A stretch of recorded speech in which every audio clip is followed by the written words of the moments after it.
Hey everybody, it's Erin Schmidt, and you're listening to Living a Bella Vida podcast. Each week, I'm going to bring you inspiring interviews that will motivate you and touch your heart. Today, I am so honored to have the world famous composer and concert pianist, George Toom. George has been playing music since he was very young. He's composed and done lots of performances with world famous orchestras, including at Carnegie Hall very recently. He also has scored 15 films this year and is working with some of the top directors to begin composing and scoring their films. So I'm so excited to welcome George Toom. Welcome to the podcast today, George. Hi, Erin. Thank you so much for this lovely introduction, and thank you for having me on your podcast. Of course, yes. And George is from Lebanon, but he's currently living in France. And he said he's missing LA. But George, Always. yes, I know it's lovely here. It really is. We're very spoiled. But I'm jealous that you're in France. I I would love to go over there. Come summertime, it's Yes, it's a the best. beautiful time of year, right? So, Yeah. George, tell us about your childhood and growing up in Lebanon. I'm sure that was quite a interesting and different sort of upbringing. And then when did you start playing music? Yeah. Growing up in Beirut, Lebanon was, fun. It was nice being surrounded by family, which is the most important thing in life. Right. And I come from a musical family where my dad is a composer, my grandma, she's a singer, aunties, famous divas. So I grew up in a house where my dad was writing music all the time for my aunties, and I got to see my dad write music for an orchestra, for an actual one. Wow. And he taught me writing music at a very early age. And that's how I typically started writing music, because he was my first musical teacher in a way. And then I started playing piano at a very early age. And from Beirut, I traveled to Europe, and that's where I studied music. But my first inspiration was my father, Samir. He's a composer himself, he's a pianist as well. So, yeah, I started music there in Beirut, then I left to Europe, then Los Angeles with the movies in Hollywood. Wow. And how old were you when you first started playing piano? 3. 3 years old. Wow. And I'm sure you were tinkering with it before that. Yeah. Yeah. Funny enough, when I was 3 years old, I just played something on the piano. It was just a silly melody on the piano. 2 months ago, I was scoring a movie in Hollywood, and I took that melody that I did randomly on the piano at the age of 3, and I just recomposed it for the orchestra. I took that theme and I rewrote it for the orchestra, and it was like, it was like a nice moment for my dad, because dad and mom, they know that melody. It was the first ever thing that I played on that piano. Oh, wow. And now it is in a score. Yeah, I'll send it to you actually. Oh, that's It's so cool. it's I called love it. it's called Hummingbird in China. Oh, wow. So yeah, Beautiful. it's always, yeah, it's good to be connected to the childhood where this is where my music started. Being it was born with me, the music, and it Right. grew up with me as well. Right. So yeah, So music never left me. that's wonderful. Wow. That's really exciting that something that you wrote when you were so young is now part of one of your compositions. That's so amazing. I can't Yeah. relate to that. I took piano Yeah. and I used to play, and now it's like, forget it. My husband's a musician. He taught himself to play guitar and piano. So you guys would have a lot to talk about, but yeah, Yeah, let's do that. I can't relate. I'm not musical. I wish I was. I love to sing though. And You can do it. so when did you leave Beirut to sort of go after composing and playing live as a career? After school. That's actually, because my dad, in a way, he told me, because, he's a composer and he knows well how tough is this industry, which Yes. is, being a musician and composer in this industry is not an easy career to lead, Mm-hmm. So he said, you know what? So I just make sure that we don't have the same tough path that he chose. Just give me a degree that is non-musical related and Mm-hmm. go and do whatever you want. And back then, I just did civil engineering just to please him fully. And I gave him that degree and I said, now it's my path, my direction. And he Mm-hmm. said, you go and you do your musical choices. And then after that, after fulfilling the civil engineering degree, I traveled to Europe and I studied music there. And then I went to LA and I was enrolled in the music film scoring business. Wow. So really, like, when did you really start to, like, how old were you when you started to go after it as a career? 21, I'd say 21. Wow. And now you're 31, right? So 31, in 10 10 years ago. years, Exactly. you've In performed 10 with years. some of the most famous orchestras on the planet, Yeah. all over the world, and scored how many films? 15, let's say. End of 15. summer, it would be like, yeah. Wow.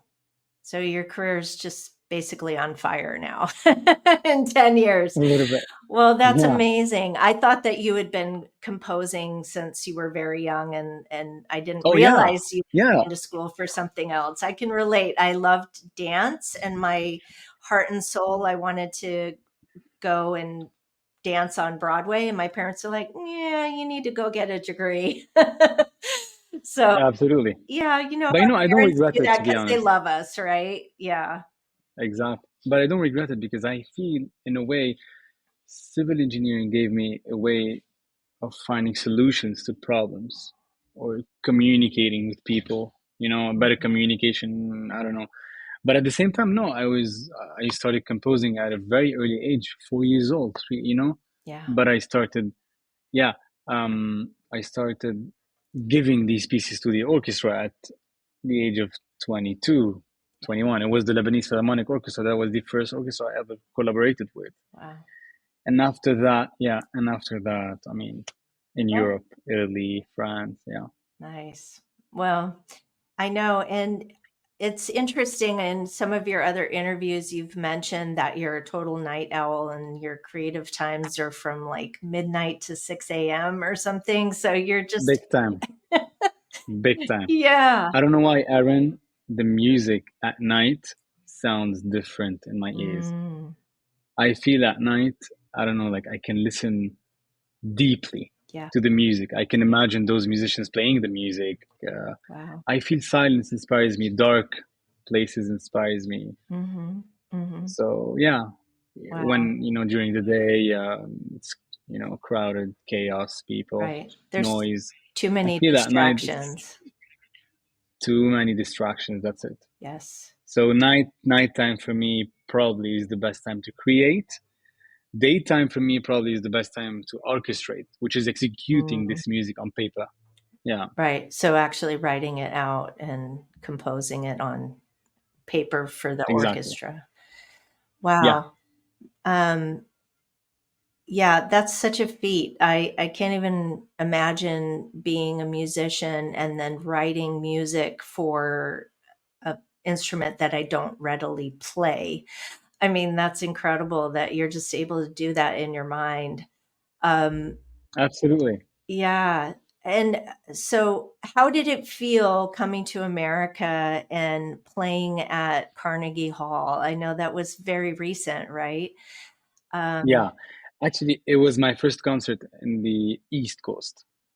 Um, I mean, I had many concerts in LA with the mhm, orchestra as well, mhm, but it right. was my first landing in New York in Carnegie Hall, and it was a great concert. I was super honored.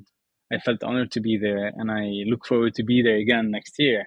Yeah, New York felt it was very welcoming to me. that's It's different than LA, as if yes. weird enough, as if I was in a different country. Mhm, The energy was different. Maybe because I was on a classical trip. I was, when I go to LA, if I don't have a concert there, I'm just going there to score a movie. But being there in Carnegie Hall, it's such a historic, iconic theater where, Rachmaninoff, Right. Frank Sinatra, you name it, all those Yeah. big icons were there. It's such a great stage to be on. I felt so honored and humbled to be there. Yeah. It was a great trip. It was a great trip. That's so And great.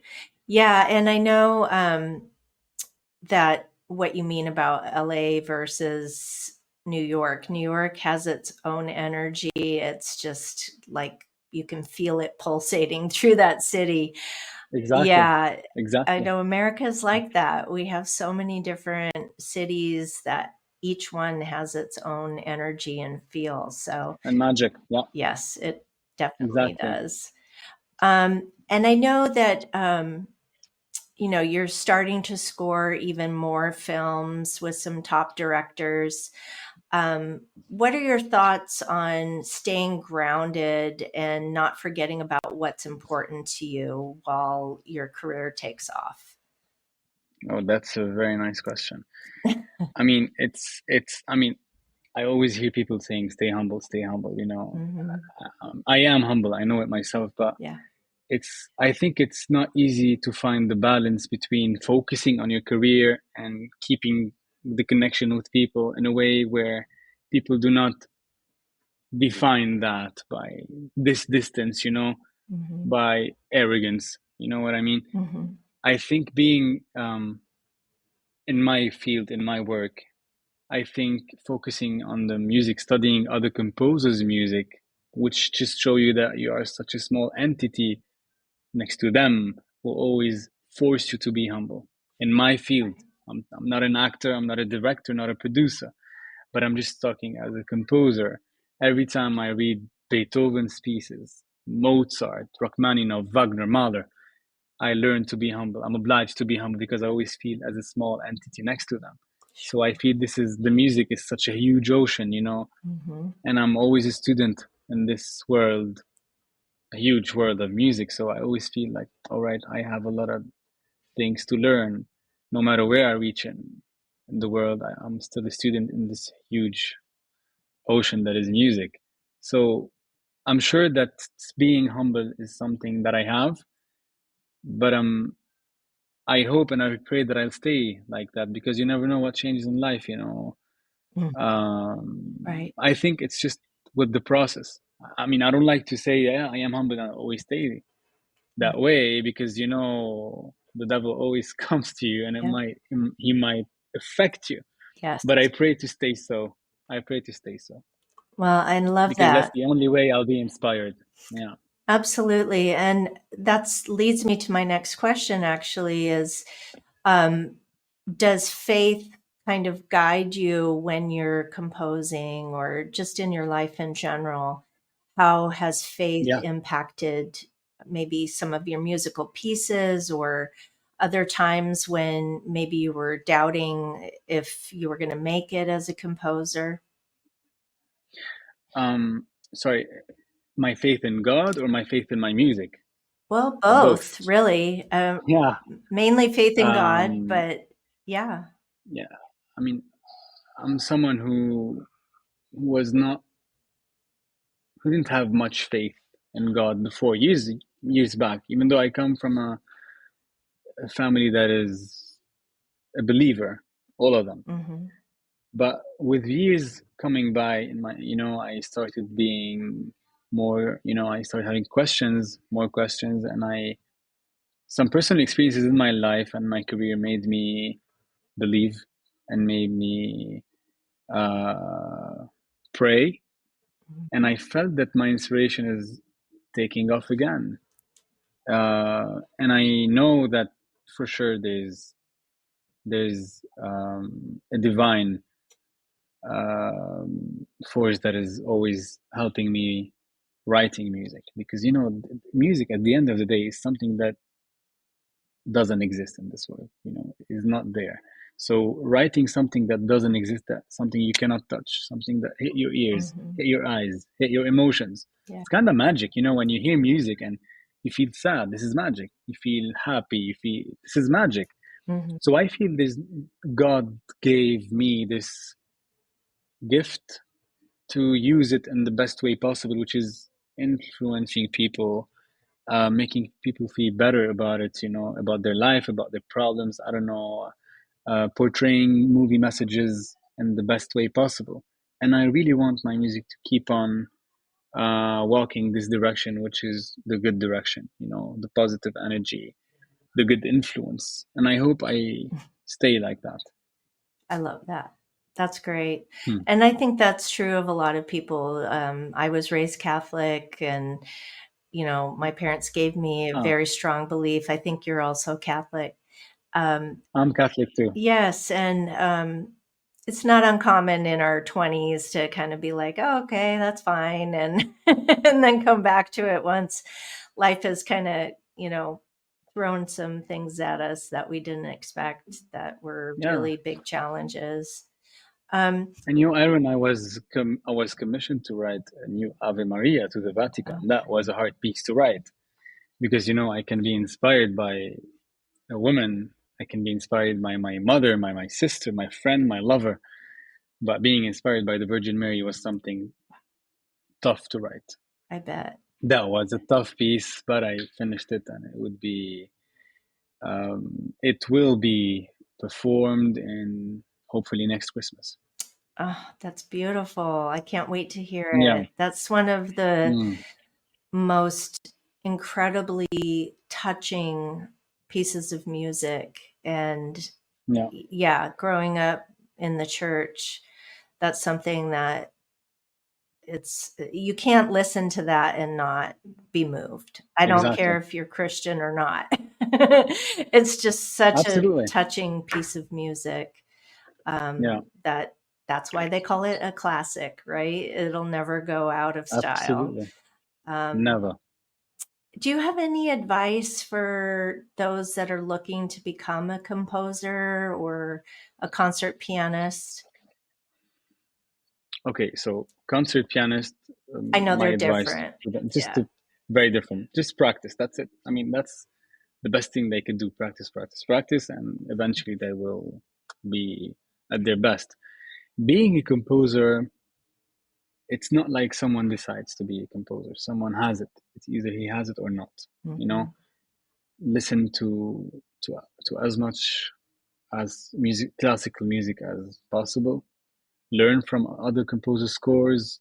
Watch a lot of movies. See how the music go with the scenes. Do not give up because it's very easy to give up in this industry. It's very easy and it's very tough to remain focused and decide that this is my destination. I'm gonna reach my destination. It needs a lot of persistence. It needs a lot of focus, a lot of strength here, a lot of discipline. So yeah, it's not an easy field at all, and because writing music is convincing people that your music is something that affects them. It's like I'm giving you a drug, and I need to convince you that my drug works well on you. But I mean, I want to give you that drug, but I want to really be sure that this drug is affecting you in a good sense. So you need to be super confident that your craft is working, which means this music, when you're playing it, you have to know that this piece that I'm going to play next is going to affect positively the surrounding. So having this confidence that, okay, I have two pieces, this piece is going to affect more the public than the other one, is success. So the composer has to know his strength, technique in his music. He has to be confident. No way. The composer has to be confident. No way. No matter how he's shy. He's I don't know. Not sure about this musical line or the other one. He has to be confident in what he's writing, because if he's writing it for sure, for real, it means he's sure about it. It means when it's out with the musicians, with the orchestra, with the people, it means it's going to affect people in the best way possible. Right. So a composer must be, for sure, confident in his music. he's his best fan. I am my number one fan for me, for my music. If I'm not a fan of my music, no one's gonna like my music. So my advice to those young composers who wanted to be composers, they need to love the music and love people that love the music, because these people are gonna be their muses, between brackets. I love that. Yeah, Yeah, absolutely. I think that's very mm, good advice. You have to be yeah. confident and work at it. And then finally, what is your definition of living a beautiful life? I always ask that question last. So I love this question. thank you. It's not an easy question. It sounds like an easy question, but I think Mhm. it's the toughest one. Living a beautiful life. I think mm, just focusing on the simple things and have less expectations in life from people, probably Mhm. from the universe, and just go get whatever you're loving to have, with discipline, with back to your question, because I'm drifting away. I think what makes me live life beautifully is having a great health, having my family next to me, having them healthy around me being with a woman that loves me, uh, and inspires me, and just be well surrounded, and focus on the simple things in life. Because at the end of the day, me after Carnegie Hall, or after the Lincoln Center, or Royal Albert Hall, or winning the Oscar, going back home, I'm gonna call my mom, I'm gonna call my girl, I'm gonna call my, hey, where are you? Come, that's the beautiful things in life, the simple things, and the people you love. And yeah, that's it. I love that. Yeah, Mm. that everyone's answer is different. There's no right or wrong answer. Yeah, Yeah. It's exactly. what makes a life beautiful to you. And I love that. So, George, it has been a real honor getting to know you. And I'm so excited to hear more of your music and see the films that you'll be scoring. And people can find you all over social media. I'm going to put your Yeah, links and website down below. I hope you will go and follow him and go see him live when he's here in the US or wherever you live in the world. And make sure you go and like and subscribe for more of these inspiring interviews. And hopefully, we'll have George back when he is in the US and Los Angeles. And thank you again, George, for being here. It was a real pleasure. thank you so much, Erin. It was my honor to be with you. Thank you.